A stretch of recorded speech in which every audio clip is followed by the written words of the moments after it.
Welcome to all of you from the Fiddler in the kitchen. I am Yeşim. In this channel, I will be sharing my cooking, home and garden decor, tablescaping, my violin playing, and days in the life vlogs. I love my cozy home that smells beautiful food and pastries all the time. Sharing these with you is my favorite hobby.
Hepinize merhaba, yeni bir videoda yine birlikteyiz.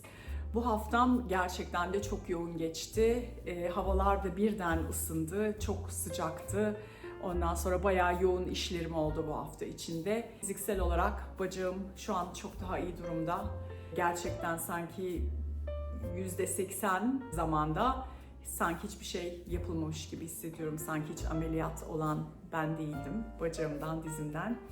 O yüzden çok iyi tabii. İşte yine hafta sonu geldi ve geçenlerde yapmıştım kremalı, beyaz şarap soslu bir makarna yapmıştım, karidesli. Çok beğenildi. Onun bugün tekrar yapıyorum. Videosunu çekmemiştim. Bu vesileyle de sizlerle de paylaşmış olacağım. Bu makarnada krema var, sarımsak ve soğan soslu. Ondan sonra kırmızı acı biber doğrayacağım. Beyaz şarap sosu olacak. Bunlarla hep beraber işte karidesleri şöyle bir kavuracağım. Ondan sonra işte sosuyla birleştireceğiz. Malzemelerimi buraya hazırladım. Şimdi sosunu hazırlamak için mutfağa giriyorum. Sizlerle de bütün bu paylaşımlarımı şimdi yapıyorum.